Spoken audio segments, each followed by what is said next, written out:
Hey, good afternoon, everybody. Welcome. I am Jill Trotterman with Feeding the Family, and today we're going to be talking about becoming a bee whisperer and connecting to the hive and to our collective community. And I have with us today Colin George. He is the founder of Honeydew Gardens. Welcome, Colin. Hey there. Hey there. So, beekeeping and homesteading are rising trends in North American households. Over 125 years ago, most folks embraced the homesteading lifestyle because that's pretty much the only thing that was going on. But today, we are so disconnected from food and land, and I see this great desire to reconnect to our food and to the natural cycles of life. And I'm wondering, is that nostalgia or are we tapping into a collective memory of something? So, one family who is definitely embracing this way of lifestyle is Colin George. So, together, he and his wife, Shalray, run Honeydew Gardens. And they are retired veterans who moved to Santa Cruz in 2017. And they just fell in love with the climate and people. The creative couple brought a humble 2-acre piece of property in Aptos, California, and since then they have acquired 20 hives, fruit trees, chickens, and quail. They love the idea of helping to create their own food locally. Currently, Colin and Ray Ray just sell their items at local farmers markets. And it turns out they love it and look forward to interacting with the community. Honeydew Gardens was created to help encourage local food production. All right, Colin. So what can people learn today from you? Let's dive into the magical world of bees. And how Yeah. did you get started in this and what was your motivation? Well, my really the my motivation um, is the context for my entire life. It started from everybody has their own story, um, and this is just the latest chapter in the context of my life. Um, Actually, I was when I was 13. Life was pretty hard. I had a pretty rough upbringing, and there was a time when I was actually living on the streets and young guy. And up to this point in my life, I was raised an atheist, and so up to this point, I just felt like my life was going to be a product of my environment. And now that I was on the streets, I didn't think the prospects were so good. So Wow, there that's was pretty this, intense. yeah, yeah, and there's good news because we end up to where we are today. But when I was on the streets, I remember this time I was sitting outside of a grocery store I used to steal cheese from, and I remember thinking, very matter of fact, even as a kid, that I would grow up and be a drug addict and either die young or spend my life in prison. And turns out that I was an atheist at the time, but you know, the Lord had other plans. And Hmm. so my grandma eventually got me off the street. Got me off the street. She was in South Dakota, and I was in Northern California at the time. And so my grandma lived on a farm. And so over the course of the rest of my childhood, I started to learn about Jesus. I started to understand, the gospel, the fact that and what some of the things that helped me understand it were the Passover, the this idea that death passes over us, this idea that um, just to pause for a second, when you come from a traumatic situation like that, um, all that stuff, all that junk gets into you, right? And there is this risk that you let all that define you, right? And that is who you are. Right, right. And that's what I was contending with. And the gospel told me that Jesus would be able to wash all that away and through substitution. That all the things that were done to me would be cleansed and washed away, and all the things that I've done, I could be forgiven of. And so what that allowed me to do was to look back at all those things and actually believe that I'm a new person. Mm, You know what I mean? That that's and major. yeah, and that set me up for the rest of my life. And so I didn't end up going into foster care for my grandma's place. But when I got out, I joined the Air Force. Met my wife in the Air Force. She's Air Force as well. We did our time. We got out. We both went to college together. I got my degree in electrical engineering. She got her degree and a master's in social work, and we had a family. Colin, And so that's just an amazing story. yeah, there's a lot of a lot more details I'm to it, sure. But but you found, but religion or Jesus, I guess, yeah, saved you. I mean, people do say Jesus saves. yeah, that's right. And that's beautiful that you were touched by those teachings. Yeah, and that creates And the the farming context, too, right? So it's a right? Yeah, combination of your grandma and yeah, spirituality. yep. That created a So that experience on my grandma's farm um, would set me up later on, so that I wouldn't be afraid to dive into these things because I had seen it, I'd participated in it, I kind of had an idea of what the whole day-to-day routines look like and things like that. Yeah, and so that I was doing engineering, and COVID came along, um, and so the other thing about that creates that context is this relationship that I have with the Lord, and I pray and talk to Him all the time. So I was like just cruising and playing video games, drinking beer, and I felt like the Lord was putting on my heart to not waste my life like that, and Right. so I started I we ended up getting quail first, I believe, and then my wife really wanted bees, and I've been watching all those YouTube videos on which animals you should get, everything like that, and I heard that those were one of the hardest things to do, Yeah. and so so but But my I know your wife. wife, and I can see that in her. Yeah, She's like, "No, we you can know my handle wife. that, honey. We can. We can do. Yeah, We can do yeah, bees."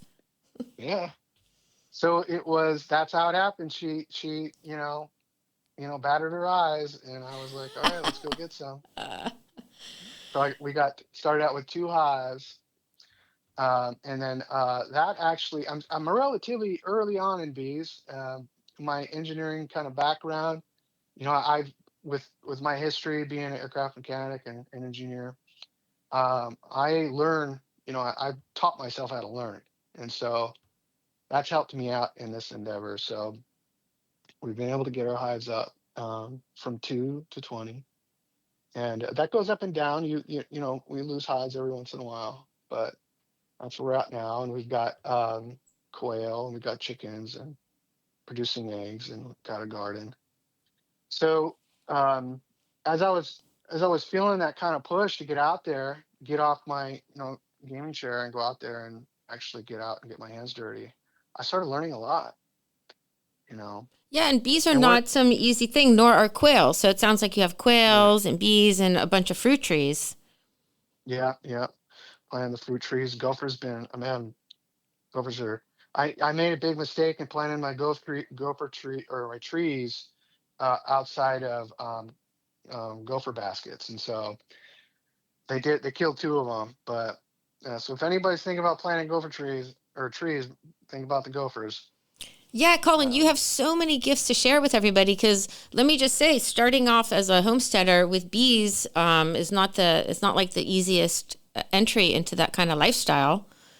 no, And no, I know about the gophers and they're relentless, but yeah, yeah, when you have faith like you do, I hmm guess that gives you purpose to continue on and connect to nature and knowing that right, nature has a way of correcting itself and yeah. Yeah, I feel like and I moved through all this stuff knowing that me and my wife are alone. And right. so, Mm. right, and you talk about community, and So that's it started like that. Well, me and my wife aren't alone, but I really started to care about our community and the food in our community. Right. So one of the things that I saw when I was back in South Dakota, and also which is apparent to me now, is something you just talked about in your introduction, which is the disconnection from us to our food, and it has really profound impacts on our society, on individuals, really profound. Um, when I was in South Dakota, one thing you see in especially in the Midwest is how these towns, their populations are either stagnant or dropping. And the reason for that is that in these towns in the Midwest, these were the food basket, the bread basket, for our country and the world, still is, but it's being produced not by, family farms, but by corporate farming. Right. And so what would Hmm. happen in these areas is that these family farms would get incorporated into larger farms, and so and the families from these areas would essentially disperse. The kids would move, go to college and move to um, urban areas, and the population would drop. And one of the things I've also noticed is, and that's also is a problem when you want to go back to that, because corporate farms produce food at a you know, much cheaper. They sell food for cheaper too. So, no family farm can really compete with those prices. Mm-hmm. Um, right. So you don't see people graduating, or, graduating high school and say, I want to be a farmer. Right? Well, they go into agriculture, but they go into agricultural science or something like that in support of these corporate farms. And that's something that actually one of my cousins did. He doesn't farm himself, but he got a degree in ag so that he can support the corporate farming system. And so the and so when we go back to having our homesteads, our family farms, right, you're really fighting against a current, Mm-hmm. um, right? And especially and that's why a lot of us, we're not making our income from, or we're not getting our full income. It's usually a side gig or something like that. And so Why do you think yeah, it's important? Like sharing about the towns that are stagnant or declining in populations, and the kids don't want to take over their farming like they did in past generations when it would just get passed down from generation to generation.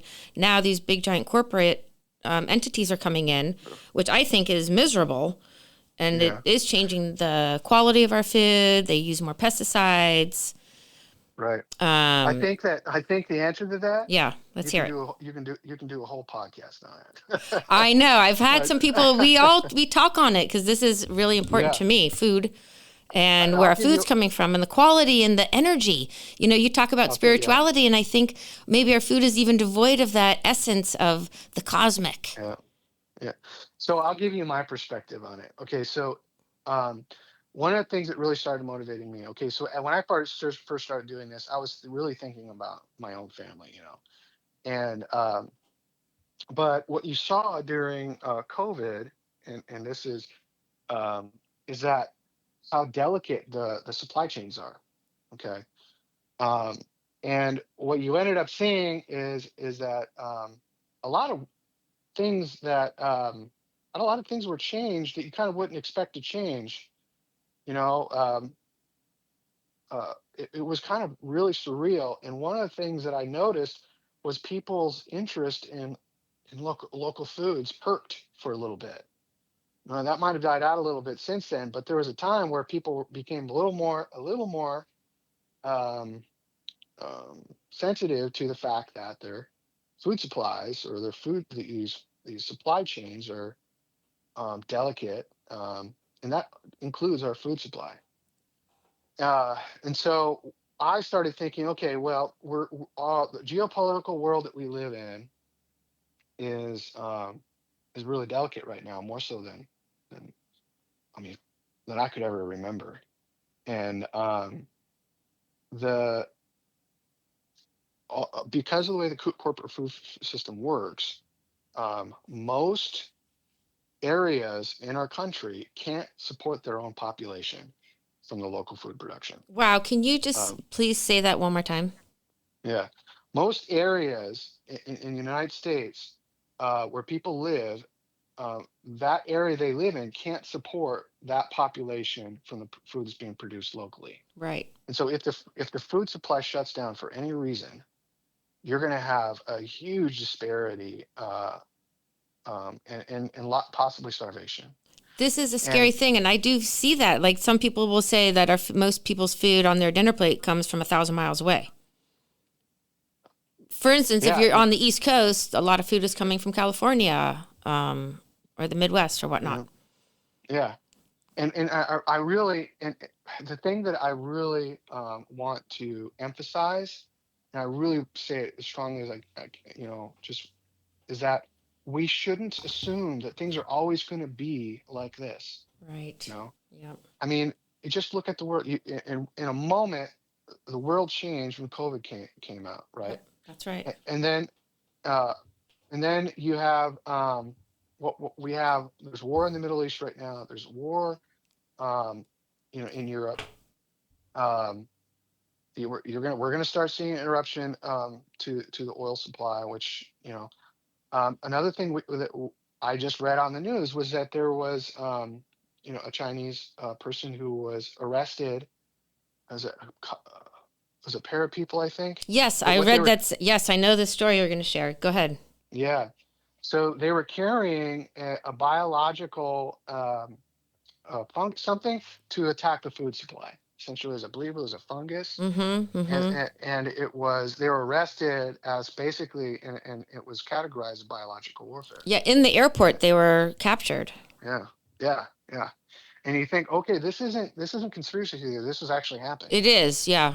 I And listened to the so, story when it came out. That really freaked me out, honestly.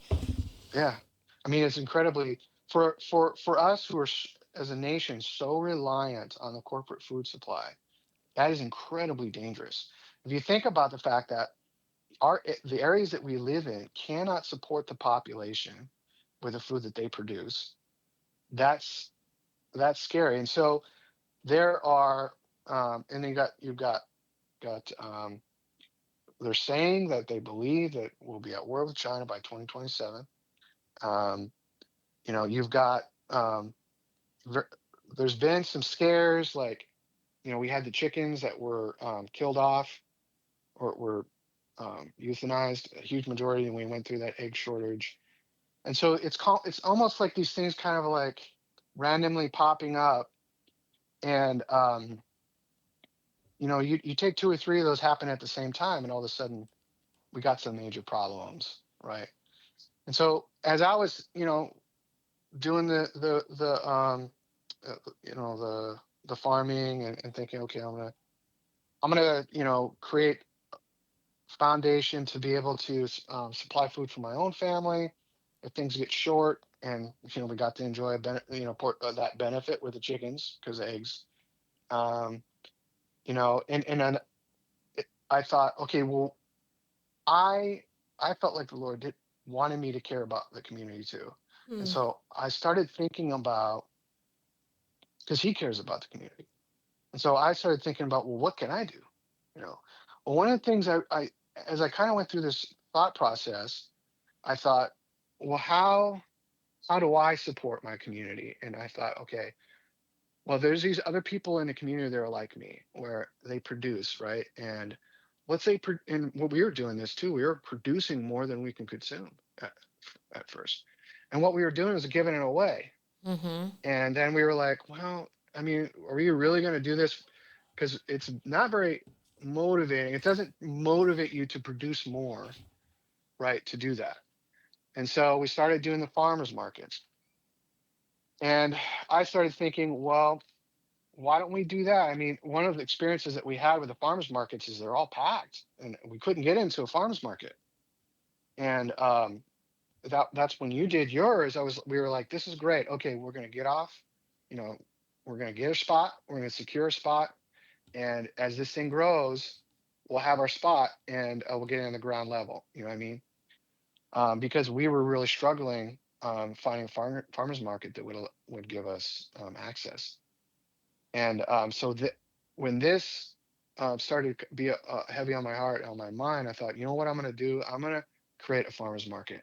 And it's nothing new or crazy or anything like that, but it's me doing my part, right? Because if I can provide a venue for others like me to get their products to the market, to the consumers, then they'll be motivated to not, they'll instead of throttling back on their production, they might be motivated to increase their production. Maybe what will happen with them is what happened with me, is that you end up really enjoying it, and you have a reason to do more, or to go get deeper in it, or get better at it, or anything like that. You know what I mean? I do, yeah, and so many things are popping into my mind. Like, it's true, I did have a market, and for different reasons, I didn't continue with it. And one was because the county was charging the food vendors a lot more money to participate than the other vendors because we weren't considered a farmer's market. So there's all Yeah. these weird loopholes with our county of Santa Cruz. As much as we love Santa Cruz, it was almost we lost a lot of our food vendors. Yeah. And my whole thing was about food. I wanted to do a food market. In hindsight, I probably should have created more of a farmer's market. But now, Colin, it sounds like you and Ray Ray, I don't want to spill the beans, but Spill them, spill them. spill them. But I think you guys bought a piece of property That's right. and We you're going to did. create a market there. Yes, yes. Okay, We're in the permitting. We're in the process of permitting, which is going to take a sweet. while. Right. So, And you'll so create a proper farmer's market, so it'll be food, all food based, right?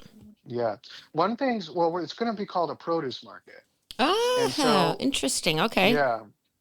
So the way this thing works is that so farmers markets, apparently, I mean, the way I understood the regulations, they can't be on private property. They have to be on public property. Oh, no way. Is that true? So that's really interesting. That's I wonder if that's the that way I'm was, reading it. huh? Yeah. So to quote, call it a farmers market. Right. Now, what Hmm. in order to do this, and this we're still in the permitting process, we're learning, but in order to do this, you have to have property that is 75% of it committed to food production. And so, and with that, you can have a produce market. I see. Okay. So Yeah, you're going to make a farm out there, it sounds like. yeah, we got to do that. And Nice. so, yeah, yeah, we're going from our little space, and we're gonna move most of it over there, and we're gonna scale things up. This And is so, exciting. So you're not scared of the competing against the big producers because I think what needs to happen is more of you. well, yeah, I yeah. mean, And here's the thing: is like that's that whole where that whole faith thing comes in, is because I don't feel like I'm doing it alone, and mm, the person, the Lord on my side's a lot stronger than um than the regulations in the county. So that's true. that's that's the way I look at it. You know what I mean? That's true. That's the way I'm looking at it. Well, we So do get callings to do things, whether you believe in yeah, Jesus or Allah or Moses or whomever is whoever you pray to, whether it's to the yeah, trees, the ocean, your higher self, whatever it is. I think that's yeah, something that's missing right now in our society too. yeah. Okay, but this is Well, exciting. But you're having this faith that you're being called to bring more food. And let me just tie you into the bees because okay. bees give back to the community. They're Uh-huh. hive mind, and we've gone through a Right. big individualistic state in the United States where me, me, Uh-huh. me, I have a podcast, but there's a million podcasts and the social media. And maybe we are being called to how can we be more of service to one another and to each Hmm. other so we can all guarantee we will all survive and be able to Right. take care of each other if need Yeah. be, right? Well, yeah, absolutely. Especially, I mean, Hollywood assumes that when shit hits the fan, everybody's gonna turn into cannibals or whatever. But that's what you kind of see in the movies. But I think there's a better precedence for communities to come together. Right. And I think that, and like, I'm not. I didn't just say it. I believe there's going to be a zombie apocalypse or anything. But I think that that's kind of like I think that's a better look at how things will play out the way I that's what I want. That's how I want things to play out in the future if things get hard. And so that's the role I want to play, in that. And the more of us that do that, um, I think um, the more we'll be able to see a totally different story in the way Hollywood plays it out. But um, with bees, so talking about bees, that's so here's the thing that I think a lot of people experience when they get into beekeeping. In fact, a lot of this homesteading is what you learn. It's almost addictive. It's almost like you want to learn more. You want to do better. You want to grow what you're already doing. And bees are absolutely a fascinating species. All right. Well, And they with do. that, okay, I'm going to put you on hold for a second. We have to take a All right. quick commercial break. Yeah. So Okay. hold on tight, Colin. I'm with Colin George of Honeydew Gardens, and I'm your host, Jill Trotterman. We'll be right back. Hold on tight, folks. Airfare to anywhere. Low Cost Air is the discount supermarket for all domestic and foreign airlines. A funny thing is going to happen when you call Low Cost Air. You're going to talk to a human being within 60 seconds. Save money on airfare to anywhere. Call Low Cost Air to compare at 800-704-1662. 800-704-1662.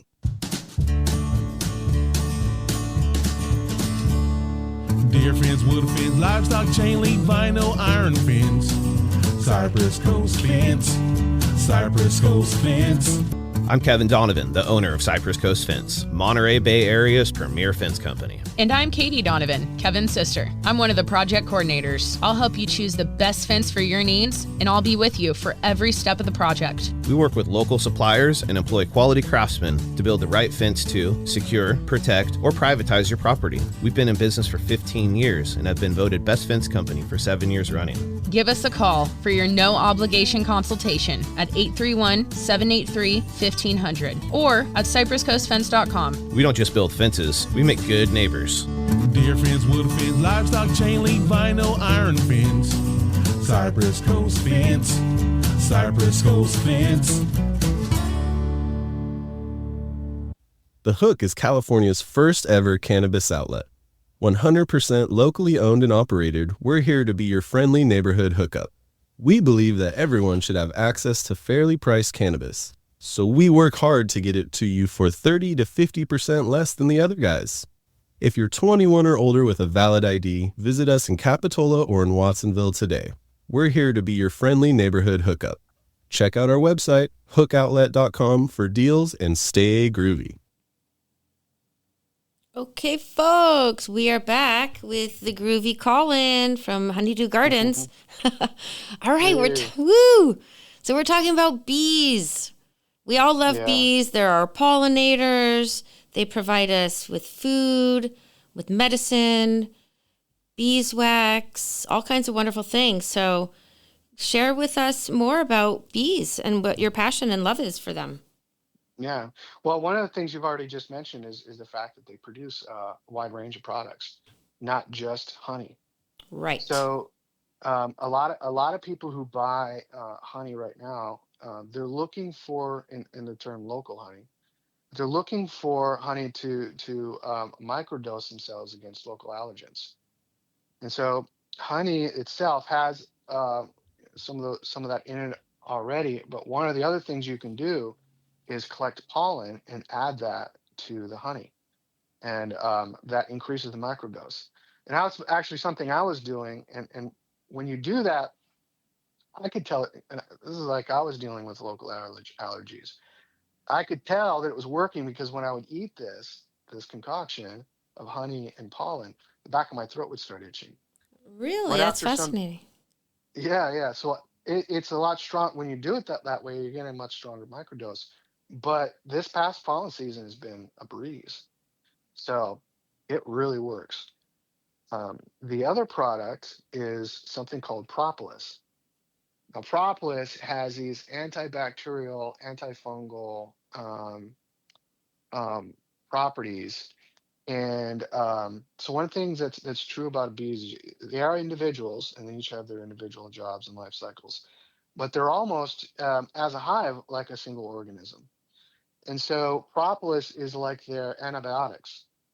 And so you imagine in a tree, hollowed out tree, they'll set up their hive inside that tree, and they'll line the inside of that tree with this propolis. Um, and so since this propolis has this, it's a gummy texture, so it's very sticky. It will harden over time. Um, um, yeah, it will harden over time. So imagine these bees in the wild; they're encased by a cocoon of antibacterial, antifungal propolis. Now, what my wife does is that, I scrape, she helps collect it, I collect it. It's hard to collect, but what she does is she takes this and creates a medicinal honey, and so she will freeze it. She'll chop it up into a dust, and she will take that concoction where I talked about, where you have the honey and then you have pollen. She'll add propolis to that, and she'll call it medicinal honey. I love And that. I love that so yeah, much. That's so yeah. great. Yeah, and just because I forgot to say this already, the way me and my wife divide the labor is that I'm outside. I bring the honey in, and she does the rest. Okay. So Okay. yeah, she does the jarring, she does the marketing, she makes the products and everything like that. My job is to go out there and take care of the bees. Sweet. Um, Okay. That's so neat. you know, so this there's another product which we haven't made yet. Okay, it's called bee bread. And Hmm. this is something that they make for themselves. They make it, and they use it a lot with their brood. And so bee bread is essentially, when you have pollen, what they'll do is they'll pack pollen in there. But if you add sugar to it, it'll ferment. And that fermenting is, they call it bee bread because it's a very similar process to actually making bread. Instead of flour, you've got pollen. And so what you would do to make bee bread is that you would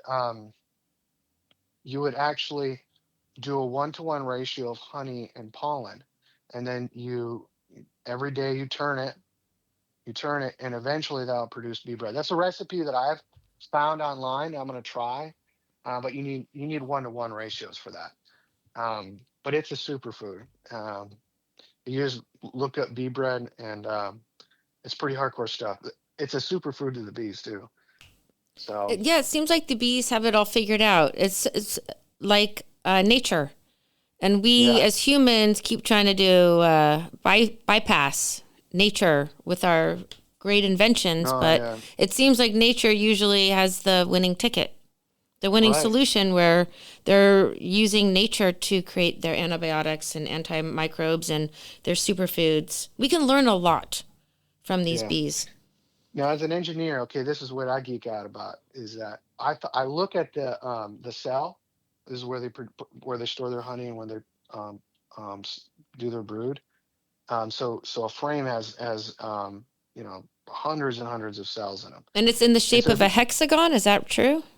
right, right. And if you think about what shape is the most volume, okay, with the least amount of surface area on the side, while also fitting together the best, meaning there's uh, best use of space, right? Because you want to maximize volume and reduce the amount of wax you need to use, right? Because you have they have to burn energy to create the wax.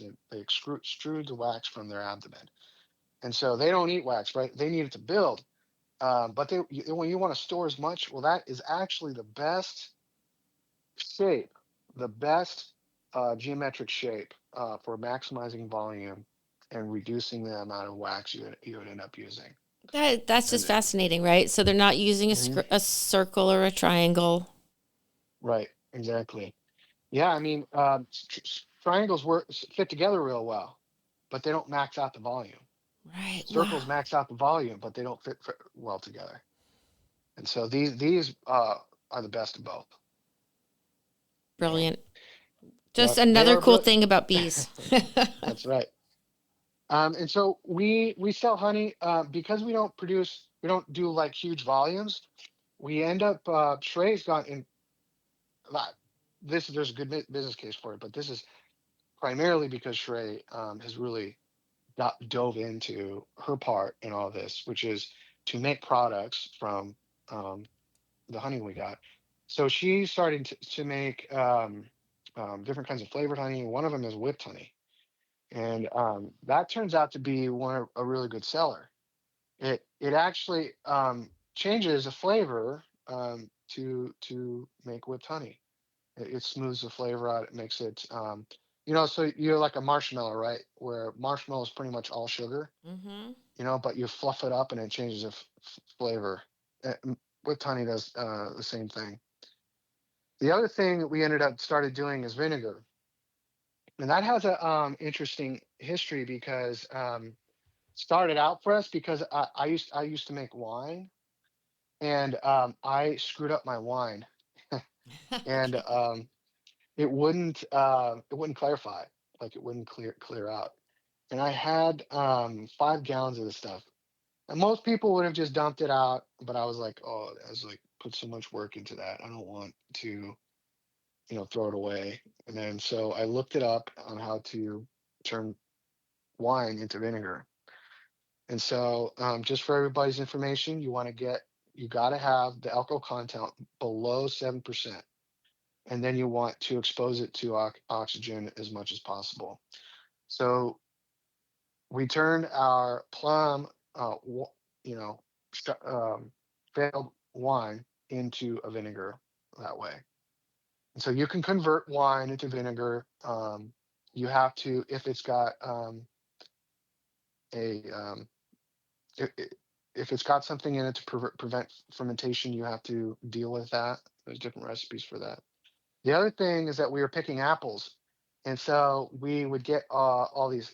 We would use the apples, the flesh of the apples, to make different things like filling and different things like that.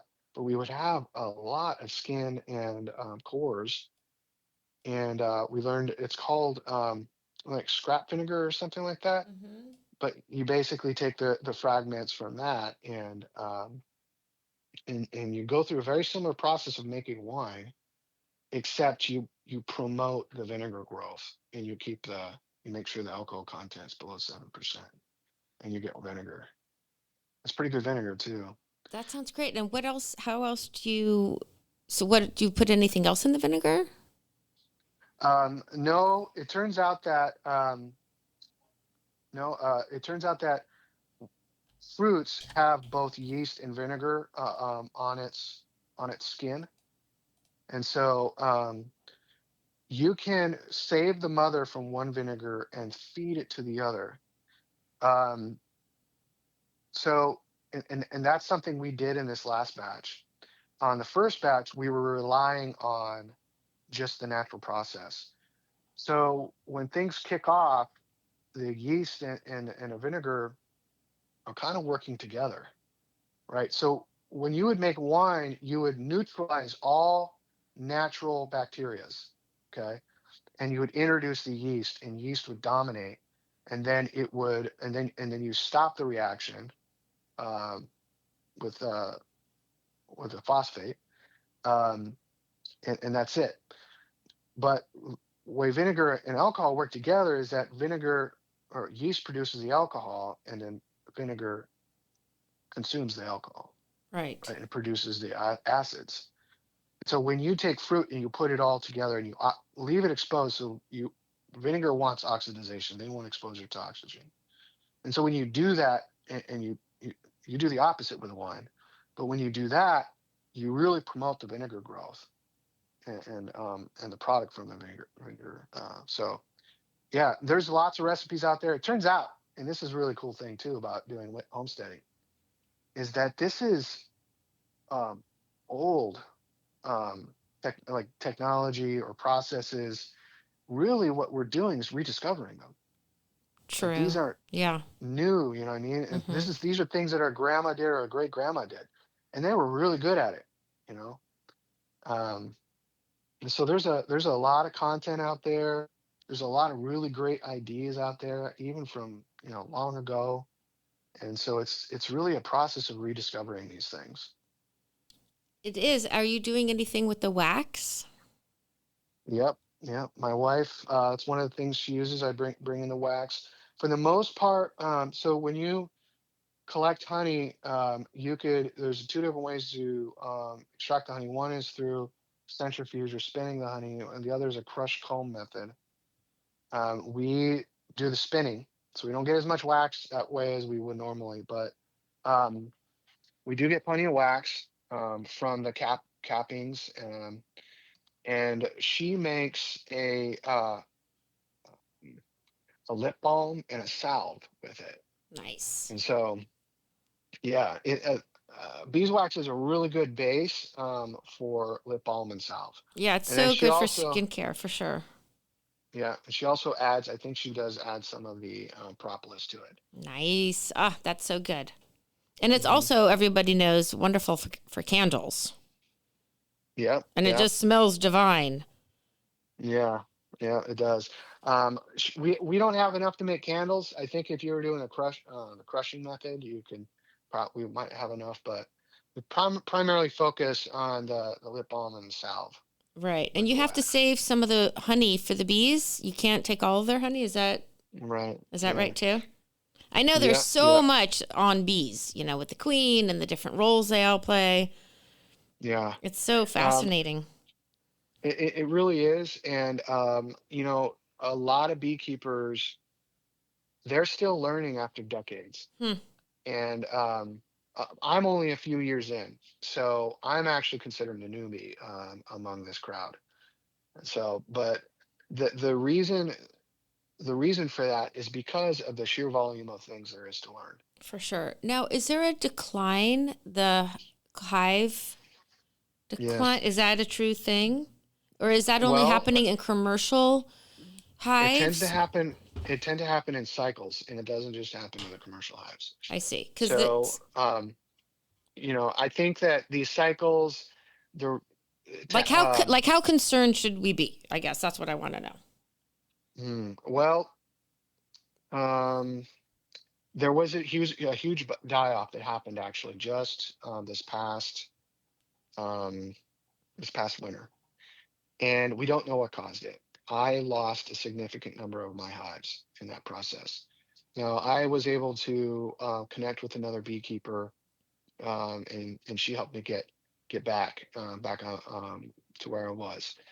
Um, but it it is scary because the reality is, okay, when you say, well, how concerned should I be?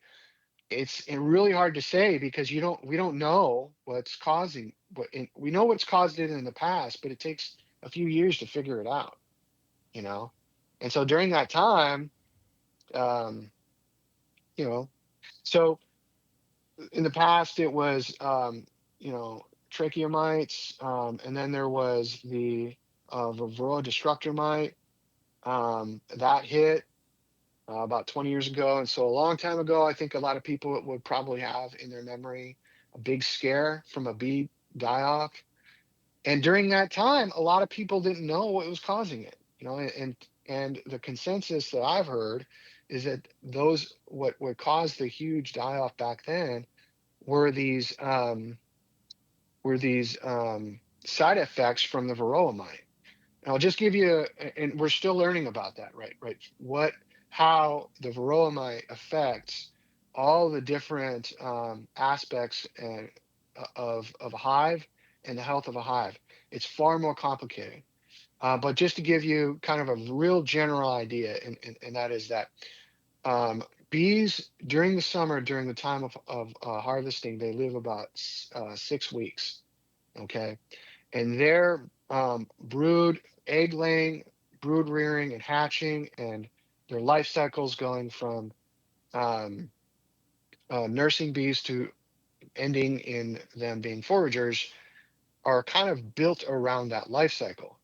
And when they when you have a hive heavily infested by these varroa mites, it reduces their life, and so the bees end up dying off before at a faster rate than they're able to produce more, and a hive will die out. So that's a real kind of like a general sense.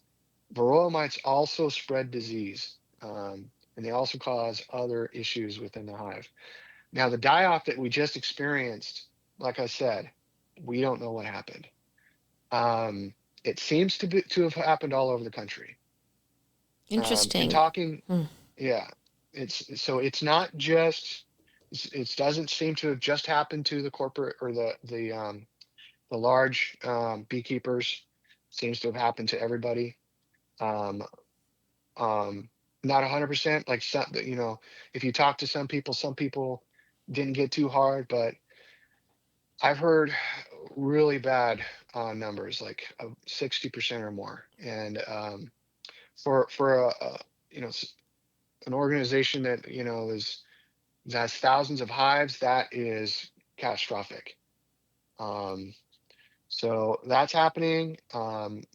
We're going through the season right after that, and so it'll be interesting to see how our nation's beekeepers have been able to recover from that, and how the honey supply is affected by that.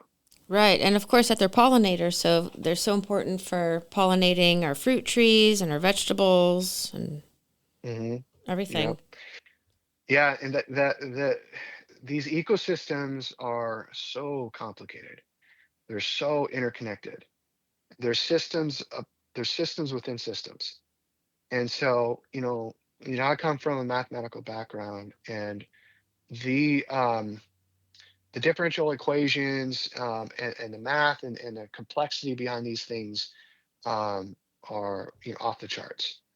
And so, what you kind of was alluding to is the fact that, okay, you have a drop in bee population. Okay, that doesn't just affect honey supply; it Hmm. affects a lot of things. You know, and because the interaction and these ecosystems are so interconnected and multivariable, it's really hard to pinpoint and understand exactly the impacts. So, Yeah. And I'm just wondering if there were hive collapses thousands of years ago. And is it a natural cycle? And who knows? What can people do today to support the bee population and this bee yeah. industry? Is it Well, a I'll tell you, there's some good news. One of okay? the good news is that YouTube University, makes it easy to learn these things, and Great. so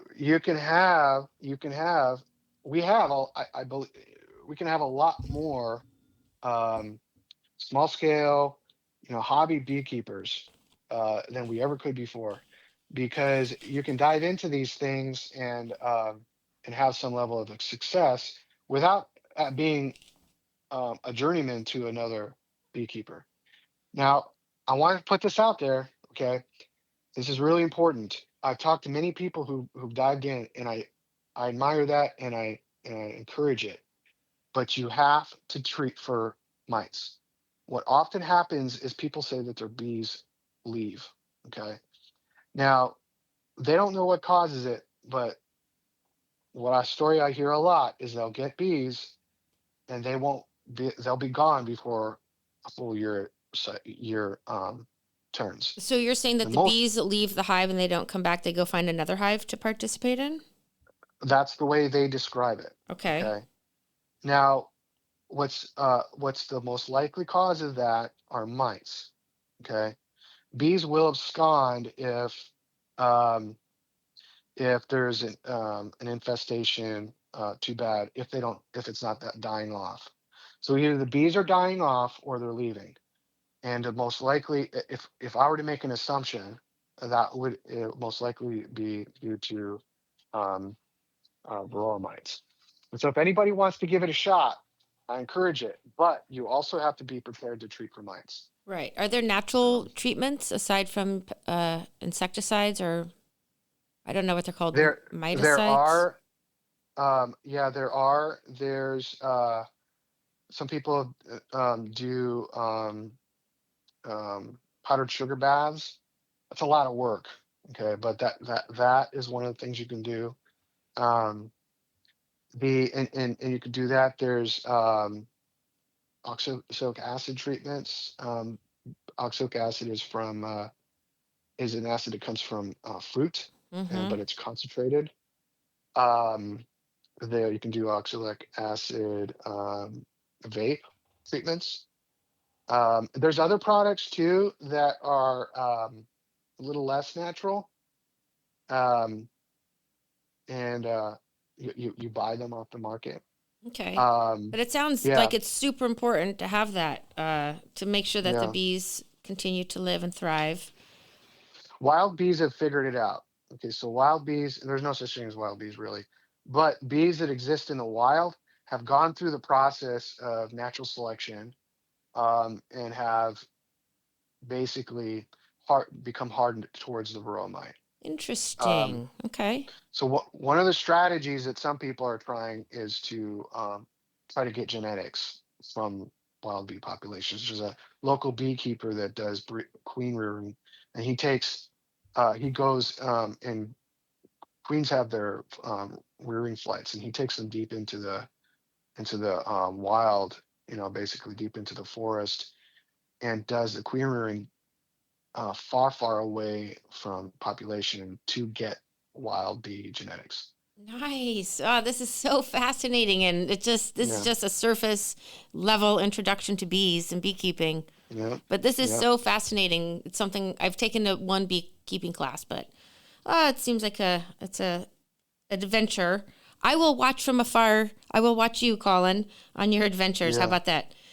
Yeah. Um, Well, my wife wants to say, one thing we can help is, don't use pesticides, if you can help it, and plant plenty of wildflowers. I love that. Thank you, Ray Ray. Yes. So I was thinking, I don't want to be doom and gloom, but there's so much glyphosate and pesticides. So I think let's clean up our ag system, have people grow as much food as they can on their own properties, whether it's on a balcony, even sprouting stuff in your own kitchen, and be inspired by these folks. Colin and Shalray are really taking it to the next level and walking your talk and trusting that cosmic process that you've been divinely guided to be beekeepers and to feed our community. And I'm so grateful for that.